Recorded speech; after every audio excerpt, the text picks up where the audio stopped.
Land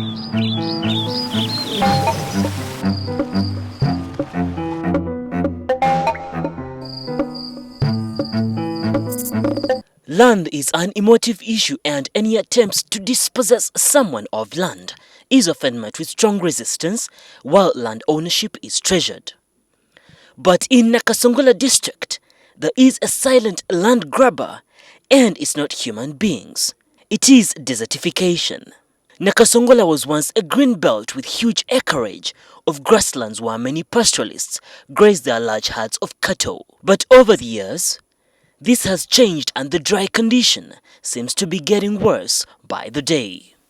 This strip of land belongs to George William Lubega, who has been a resident of Nakasongola for decades. But Lubega now leads a miserable life following the loss of vegetation, and this has happened slowly over the years.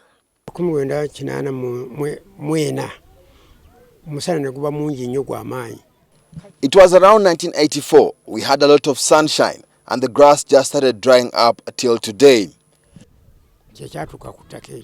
These expansive grounds are now bare, a sign of serious land degradation, leaving the area less productive. Lubega has since moved his over 800 herds of cattle to Fort Portal because they had nothing to feed on here. He is still traumatized by the drastic changes. Some people said I have grazed, but I don't think it was overgrazing because I have had them here for 15 years and it was never this dry at all. Currently, I'm standing on a 1,500-acre piece of land that at one point used to be one huge farm with lots of cattle and lots of vegetation that the cattle used to feed on. But what has happened over the years is that due to loss of human activity like overgrazing and charcoal burning, the soil nutrients in this place have disappeared, making the soil prone to termite attack. Now what the termites have done is that they've come in and they've eaten up all the vegetation, making it close to impossible for any sort of vegetation to exist on this land. Now the unfortunate part is that the electricity poles too have fallen prey to this attack. Now these fields that previously had thickets of vegetation are covered with traces of large termite colonies that are feeding on the dry tree branches lying around. The few trees that manage to emerge from the ground, despite the harsh conditions, are under attack in their infant stages.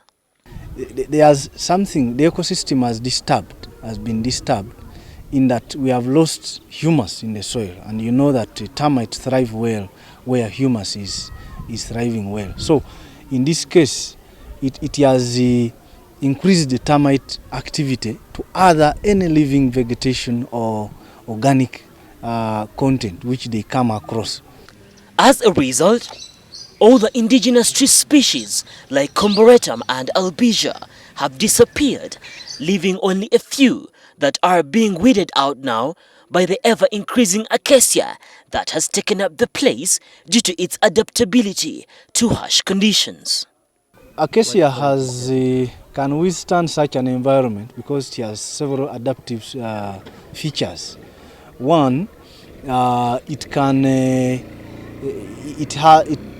reduce on its transpiration rate. It has a low transpiration rate by the fact that it has smaller leaves. Two, its root system can ably tap the little moisture content within the soil. The termites have weakened the soil quantity and quality, which has been coupled with loss of vegetation cover that holds the soil together. As a result, the level of erosion here is very high.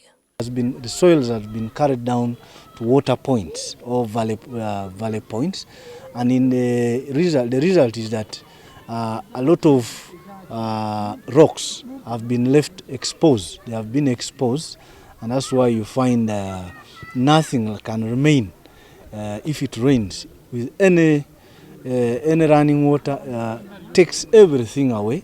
Overgrazing by the many cattle keepers here has been blamed for this sad state of affairs.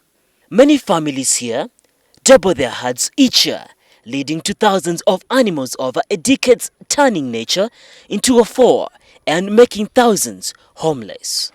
Now the farmers here have resorted to a nomadic lifestyle, migrating to areas near Lake Choga, where they can find water and pasture for their cattle. Despite the tough times, Muzai Lubega still has hope for his 1,500-acre D-certified farmland. Wabula nali njagala okusimamu emiti nsubire mirala mugirabi. I'm going to plant trees, these ones that are modern called pine. I'm sure they will grow.